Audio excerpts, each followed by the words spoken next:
El crítico, de Antonio Malpica.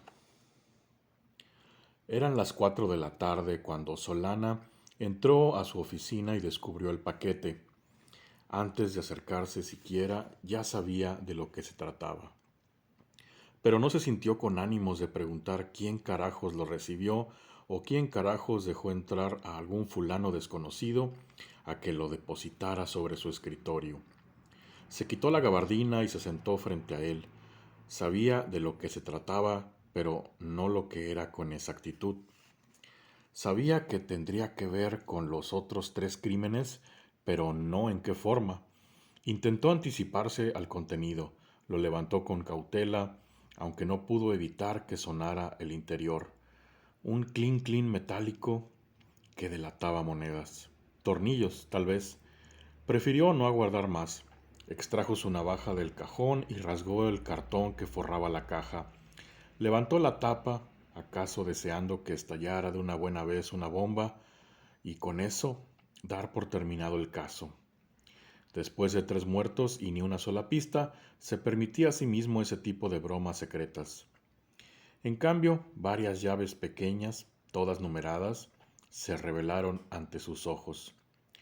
Volteó la caja sobre su escritorio para convencerse de que no se le escapaba nada, una nota, un mensaje, algo. Bombas no, al menos 10 pequeñas llaves solamente. Prefirió, ahora sí, preguntar. Llamó a su asistente. ¿Qué carajo será esto, Ibáñez? Este se mostró igual de desconcertado que su jefe. Más bien la pregunta es, resolvió Ibáñez, ¿qué abren esas llaves? ¿No lo cree, inspector? No me diga, Ibáñez. ¿Y eso lo dedujo usted solo? Déjese de chistes y llévese una para mostrarla a los compañeros, a ver si alguno tiene una maldita idea. A los 15 minutos volvió el asistente con una de las becarias. Una estudiante de leyes nada mal de formas. Aquí la señorita dice que ella sabe. ¿Y bien? La urgió Solana una vez que la becaria revisó el grupo restante de 9 llaves. Son llaves de paquetería, de los gabinetes de la Gandhi de Miguel Ángel de Quevedo, informó ella, devolviendo la 10ª llave a la caja con sus compañeras. El inspector no comprendió del todo hasta que la becaria se explicó mejor. La Gandhi, la librería, la que está casi saliendo del metro Miguel Ángel. Cada llave corresponde a un gabinete de acuerdo al número grabado. Solana se quedó pensativo y ella contraatacó. La Gandhi, la librería, sí sabe, ¿no? Los sitios esos en donde venden libros. No se haga la chistosa conmigo, señorita, gruñó Solana, quien en realidad no había respondido por estar imaginando ya el contenido de los mentados gabinetes. Ibáñez le sonrió a la becaria a espaldas de Solana y la becaria a él. A las 5:10 ya estaban los 3 sobre la patrulla en dirección hacia la Gandhi, la librería, la de Miguel Ángel de Quevedo, la que está casi saliendo del metro. A las 5:40 ya estaban sacando la primera llave de la caja, frente a los mentados gabinetes. Ni siquiera se les ocurrió acordonar el área. Hágame los honores, Ibáñez, ordenó Solana. Ibáñez tomó receloso y malhumorado la llave que le extendía el inspector, la del número 35. Con el primer crimen, Solana había terminado bañado en sangre por no tener el suficiente cuidado. Ahora prefería tomar sus precauciones. Se echó para atrás, se cubrió discretamente el rostro. Ibáñez giró la llave y la rechinante puerta se abrió, pero no del todo. Una moneda de 5 pesos cayó al suelo y rodó a los pies del ansioso asistente. Ya se había reunido una veintena de curiosos en torno a ellos. Fue una señora gorda la que se dio cuenta del hallazgo cuando la puerta giró unos 45 grados sobre su eje. ¡Ay, cabrón! ¡Es una mano! Palabras más, palabras menos, fue lo que gritó la dama. Hubo que acordonar el área y cerrar la tienda. En cada gabinete hallaron una parte del cuerpo de un mismo desafortunado individuo. Solana se aventuró a decirlo con todas sus letras. Algún pobre diablo de escritor. Ibáñez solamente asintió. La becaria, quien comía de una torta que le había invitado el asistente, con los 50 pesos que obtuvo a cambio de las llaves, Se enteró hasta ese momento. Lo llamamos el crítico, sentenció Ibáñez, porque mata escritores de poca monta, escritores que, de acuerdo a nuestras investigaciones, considera el desgraciado que escriben pésimo. Solana asintió. Ahora solo resta averiguar quién es el pobre infeliz, concluyó. ¿Y cómo saben que los considera malos y por eso los mata? Se atrevió a preguntar la becaria. Porque siempre nos hace llegar un libro de la víctima lleno de tachaduras y correcciones. Le respondió Ibáñez tratando de que no se notara mucho, que intentaba mirar al interior de su blusa cada vez que la tenía de frente. ¿Y ni una huella han podido obtener de tantos objetos que han pasado por sus manos? Insistió la becaria.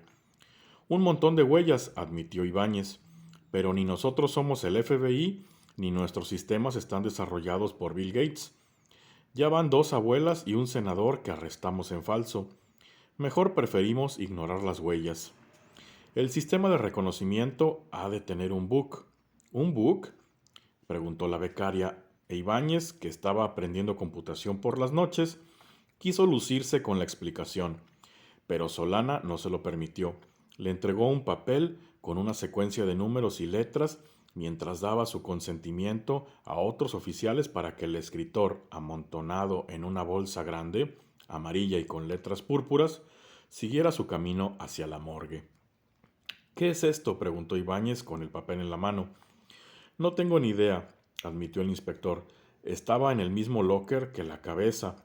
Cosa de preguntar. Fue nuevamente la becaria la que salió en rescate de ambos. Tiene cara de ser una solicitud telefónica de un libro. Y antes de tener que enfrentarse a su estupefacción, les explicó que cualquiera puede pedir en Gandhi un libro por teléfono si no lo haya en una librería específica y mediante una clave, este le es enviado desde el sitio en que se encuentre. A las 7:35, uno de los empleados ya les estaba entregando el ejemplar que correspondía a dicha clave. Los tres se miraron atónitos. Y eso que solo la becaria era la que se puede llamar una lectora en forma. ¿No dijeron que solo escritores de poca monta?, cuestionó ella.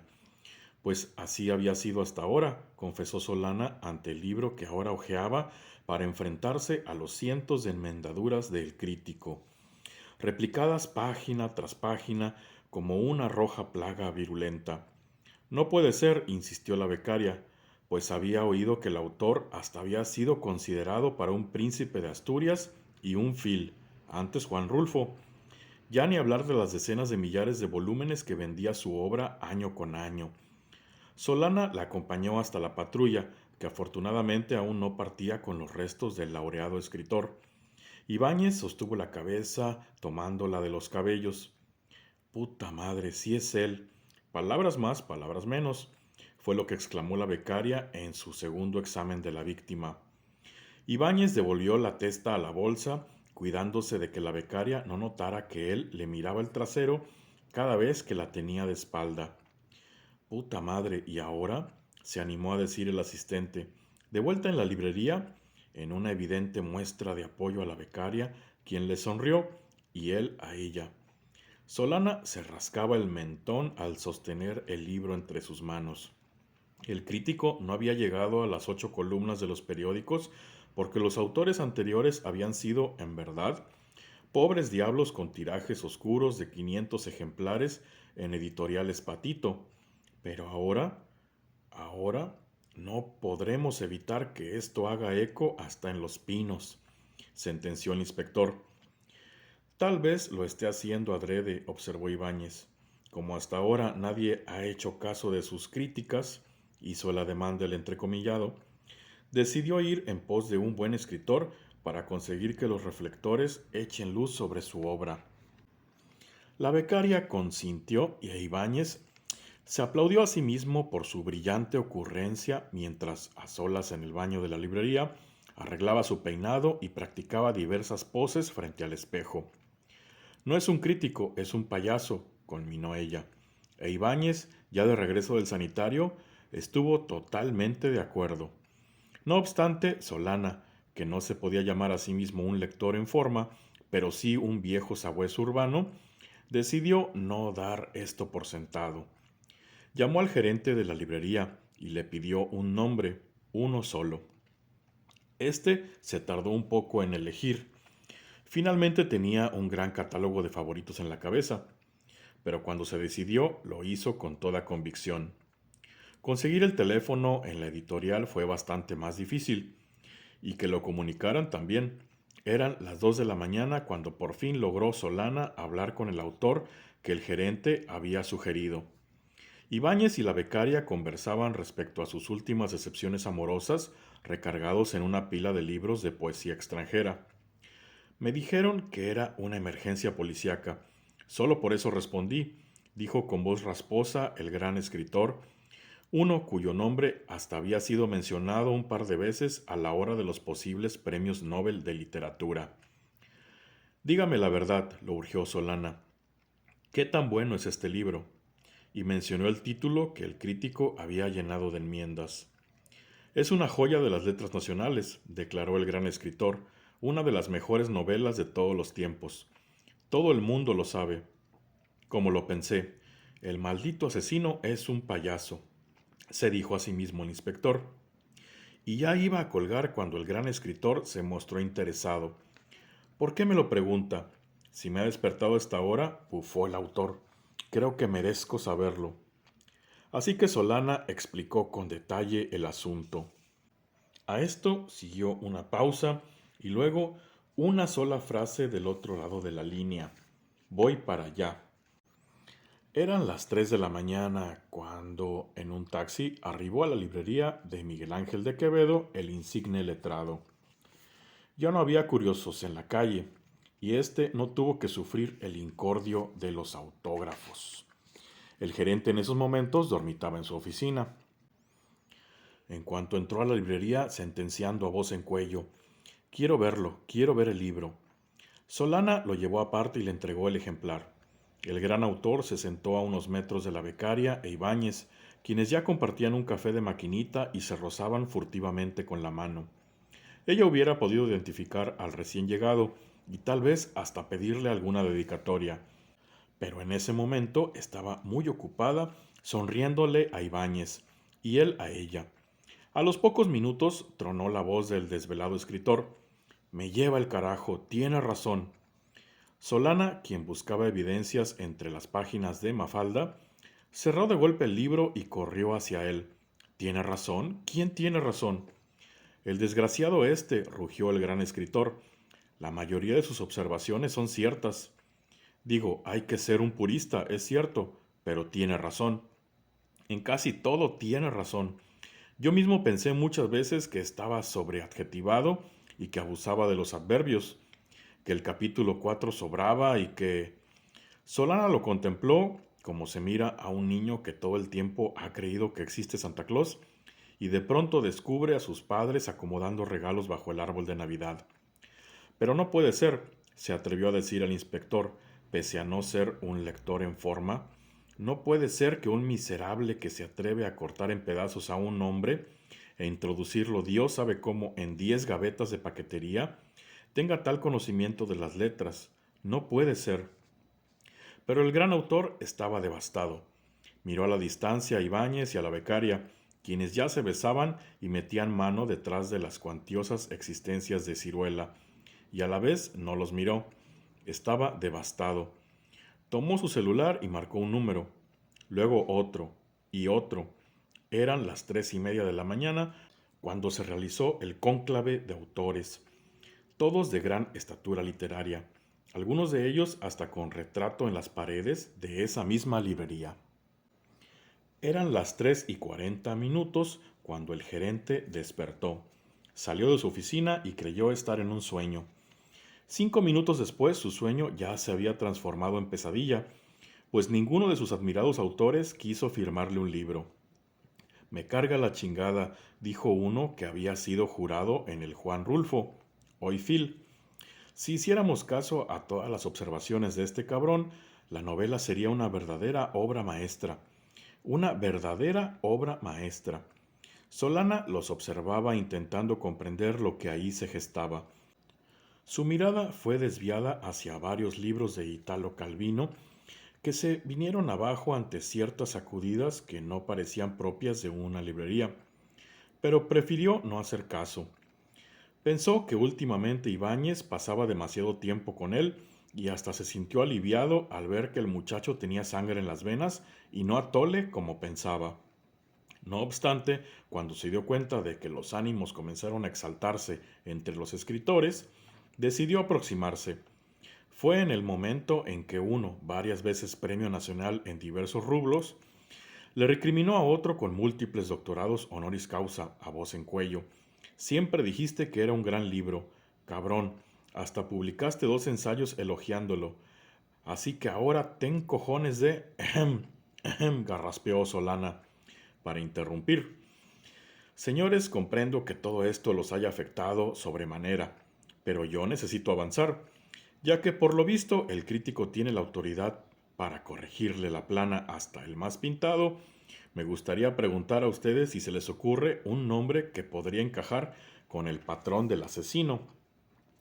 Un silencio cuajó entre todos, incluyendo al gerente que, expectante a espaldas del corrillo, no soltaba sus ejemplares ávidos de firmas. ¿Asesino? Preguntó uno calvo y de grandes gafas. ¿Asesino? Reiteró el de al lado. Así que el que por años había abrigado las esperanzas de ser el segundo Nobel de Literatura mexicano, explicó lo que no había querido soltar por teléfono a sus colegas. Aquello de que el peso de la crítica había terminado por descuartizar, y no metafóricamente hablando, a aquel de quien llevaban discutiendo buena parte de la noche. El silencio volvió a adueñarse del recinto. Solana pudo ver con el rabillo del ojo una figura desnuda escabullirse por los pasillos. El gerente intentó colar uno de sus ejemplares entre el corrillo, mismo que no tardó en ser catapultado por encima de la mesa de Grupo Planeta. El silencio era tal que se habría podido escuchar la mirada de un lector arrastrarse sobre las robustas letras de una delgada página. En 10 partes, rompió uno la calma. Puta madre, dijo el otro, y volvió el funesto ambiente. Así que el inspector decidió que o lo ayudaban a avanzar, o mejor, los despedía, y seguía la investigación en otro lado. Otra figura desnuda apareció y desapareció a gatas entre 2 mesas. Luego risitas entre los ejemplares de autoayuda y superación personal. Eran las 5 de la madrugada y la viuda del laureado autor ni siquiera había sido notificada, dadas las circunstancias. Solana insistió: Señores, un nombre, por favor. Uno solo y no los molesto más. Pero acaso por las estaturas literarias de los presentes, para ellos había sido como si se les interpelara en inglés medio, porque ninguno respondió. Más silencio, más aflicción. Los minutos pasaron hasta completar la decena. Uno gordo y canoso se atrevió a preguntar a sus iguales, con evidente mortificación, acaso leyendo en sus pensamientos: ¿quién seguirá? Y Solana comprendió al instante que sobre todos pesaba similar angustia. La investigación importaba un carajo, lo que importaba era no estar en la lista del sanguinario perfeccionista. El doctor honoris causa preguntó si había habido otras muertes y cómo habían ocurrido. Prefirieron no enterarse de los otros dos cuando supieron que al primero el crítico lo había licuado en su totalidad y envasado en globos de colores.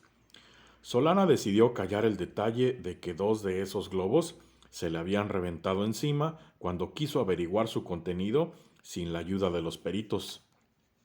¿Habría modo de ver el libro?, pidió tímidamente uno de los literatos, y Solana asintió. No tardaría en asomar el sol por el horizonte. El caso, de todos modos, no progresaba. Ibáñez, gritó el inspector, ¿está usted en posibilidades de traerme de la patrulla el libro que marcamos como evidencia A? La becaria asomó la cara detrás de las escaleras. Llevaba puesta la camisa de Ibáñez. Yo le traigo el libro, inspector. Jorgito se ha quedado dormido, resolvió ella, mientras hacía el camino hacia el auto y 2 de los magna cum laude la seguían con la vista puesta en su trasero. Así que, Jorgito, se dijo a sí mismo el inspector, cuando ella le entregó el libro del primer autor asesinado y regresó a su sitio al lado del asistente, probablemente con varios libros de historia del arte sirviéndoles de cama, de colchón y hasta de dosel, barroco y perfumado. Fue el primero en llegar, aquel cuyo nombre sugiriera el gerente de la librería, el gran escritor, ese que en otros felices tiempos hasta había soñado con cierta sorpresiva llamada de Estocolmo, quien se animó a hablar. No tiene tantas correcciones, ¿verdad? Exclamó. No, no tantas, respondió otro, en verdad consternado. Un tercero se mordía las uñas. El inspector supo que ya no tenía caso seguir con eso. Lo supo cuando el cuarto, sentado aparte en el suelo, con una de las grandes obras de uno de sus grandes colegas puesta sobre las rodillas, dijo triunfante: Mira, burro, aquí equivocaste una preposición. Solana tomó de un estante un libro al azar, uno de cuentos, y salió de la Gandhi de Miguel Ángel de Quevedo, con el sol en los ojos y el murmullo de una discusión de altos vuelos en torno al por qué la mala sintaxis debe ser castigada con la horca. Dio un aventón al gerente a su casa en pago por permitirle a Ibáñez y compañía dormir hasta que el primer empleado del día decidiera despertarlos. Eran las 11 de la mañana cuando pudo, por fin, desde su oficina, arreglar los detalles del deceso. Consiguió torear a la prensa y disfrazar el crimen de un ajuste de cuentas entre narcos. El descuartizado anónimo se conservaría anónimo por siempre, y el autor tendría su homenaje en Bellas Artes, de cuerpo presente, pero ataúd cerrado, en 2 días, como corresponde a estos casos. La noticia de la muerte por infarto del eximio escritor ya circulaba en los medios. Eran las 3 de la tarde cuando decidió que podría echar una pestañita, pero Ibáñez se presentó justo en ese momento a frustrarle el plan. El asistente, blanco hasta la palidez, había descubierto entre 2 columnas de Atlas Ilustrados que la becaria era novia de un Judas que llevaba varios días en un operativo y al que apodaban el monstruo. Solana solo sonrió y lo mandó a hacer unos mandados mientras trataba de encontrar, en el libro que había tomado al azar de la librería, las claras señas de la mala literatura. Hasta sintió un poco de simpatía por el crítico mientras avanzaba por el cuento que le había robado la atención por varios minutos. Para empezar, le parecía una falta muy grave el escribir un texto sin ningún punto y aparte, y en cambio tantos puntos y seguido. Ya ni hablar del abuso del punto y coma, ya ni hablar de la ausencia de guiones en los diálogos. Juzgó horrible el ver las letras tan de bulto, los párrafos tan apretados y sin conceder respiro alguno. Se preguntó qué suerte correría tan grosero escritor en manos del crítico. Supuso que el perfeccionista lo asfixiaría primero y luego lo haría entrar en un cubo de minúsculas dimensiones a modo de castigo. Al final prefirió abandonar el libro. Eran las 9 de la noche cuando despertó de un sueño intranquilo gracias al celular de Ibáñez, que sonaba con insistencia. El asistente, con los pies sobre el escritorio, leía la segunda edición de cierto periódico que obsequiaba a sus lectores con abundantes gráficas de féminas carentes de ropa. ¿No vas a contestar, pinche Ibáñez?, preguntó el escritor, sin obtener respuesta. Carajo, por lo menos baja las patotas de mi escritorio, gruñó Solana, espabilándose. El celular cayó por fin. Ibáñez puso los pies en el suelo mientras leía la nota en voz alta. Varias grandes obras de varios grandes escritores han sido retiradas del mercado editorial. Se desconoce el motivo. El inspector se frotó la cara, se puso la gabardina y le arrebató el periódico a su asistente para arrojarlo a la basura. Te invito a unos tacos de aquí de Avenida Universidad que me hicieron ojitos desde ayer en la noche, dijo sonriente. Sirve que me ayudas a repasar la evidencia, Jorgito. Eran las 10 en punto cuando, sin bajar de la patrulla, cada uno completó su cuenta de 15 campechanos con todo.